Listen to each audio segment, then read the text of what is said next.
Hello, hello! Magandang araw sa inyong lahat. Kamusta kayo? Panibagong araw at samahan nyo na naman kami sa A Day in Your Life dito sa Pilipinas.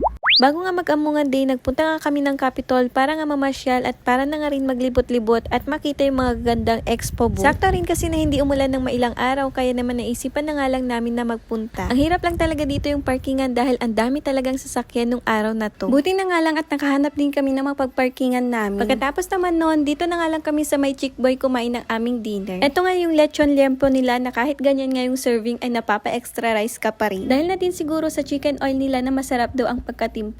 Char. Anyway, ayan nga at nag-pray nga muna kami bago naman kami kumain. Pagkatapos naman namin kumain, hindi pa nga kami nakakalayo pero eto nga, napabili na nga sila ng mga laruan. Binilhan nga ni Christine ng bubble gun si Zane at si Daddy naman ay ang tinutulak-tulak niya. Eto naman yung mga naggagandahang expo booth. Sabi nila, mas ma-appreciate mo daw yung mga booth kapag kagabi ka nga pumunta. At totoo naman dahil yan nga may mga pailaw. Pag umaga kasi wala ng ilaw yan, tapos mainit pang maglibot-libot. Sa sobrang dami nga ring tao nung araw na to, napakahirap din na may kasamang bata. Buti na nga lang talaga at meron nga sila Kuya Aldrin at Ate Isa. Sila nga yung nagbantay kay Zane na napakakulit. Kung hindi siguro namin sila kasama, talagang uwi din kami agad-agad. Sinubukan nga rin nila Christy, Colleen at ni Daddy etong counting chart. Kung sweswertihin ka, mananalo ka nga ng 100, 500 at 1,000 pesos. Kaso yung isa nga sa kanila ay may balat nga sa puwet. Sayang tulang kanilang tinaya at di ko alam kung may nananalo ba talaga doon. Pagkatapos naman namin sa may expo booth, nagpunta naman kami dito sa may carnival. Nagbayad na nga rin si Daddy ng ticket para nga pasakayin sila Colleen at Zane dito sa may carousel. Pagkatapos naman noon, nagbayad ulit ng ticket si Daddy para naman dito sa funny flight. Habang nag-aantay naman kami ng bakante dito sa may funny flight, bigla namang may kumalmot sa aking bata. Nila din kasi siya ng nanay niya kaya naman ayun, nakalmot nga ako ng bata. Wala lang naman yun sa akin pero si Daddy tinatakot nga niya ako nung araw na yan. Sinasabi nga niya sa akin na baka may rabies nga daw yung bata. Di ko din kasi agad na i-flash ng tubig yung nasugatan nga sa akin. Di din kasi pwede ang alcohol dahil napakahapdi nga nun. Sakto pa naman na wala kaming dalang tubig nung araw na yan. So yun nga, nung natapos naman na kami sa funny flights, hindi na nga rin kami sumakay ng ibang rides. Mabibilis na din kasi yung iba at hindi na nga rin pambata. Takot na din kasi yung bunsong kapatid ko kaya naman naglakad-lakad na nga lang kami at nanood. Nakakita naman ng laruan itong anak ko at ayaw na nga rin niyang bitawan. Kaya naman binayaran na nga lang ni Daddy dahil talagang ayaw ngang iwan ni Zane. At dahil ayaw na nga rin sumakay ni Colleen ng ibang rides kaya naman naglaro nga muna kami dito. Nakamagkano nga rin kami dito dahil ang hirap naman patumbahin yung mga binabato namin. Di man yun natumba lahat pero nakakatuwa nga yung experience. Napagod na nga rin kami kaya naman bumili na nga lang kami ng inumin namin tapos nitong shawarma. Ilang oras nga rin kami naglakad-lakad kaya sobrang sakit na nga yung mga paa namin. Kaya naman pagkatapos nga din namin mag-picture-picture at bandang 10 PM naman umuwi na nga rin kami. O siya, paano? Yun lang muna. Sa susunod ulit. My best friend, they love for a face to pull.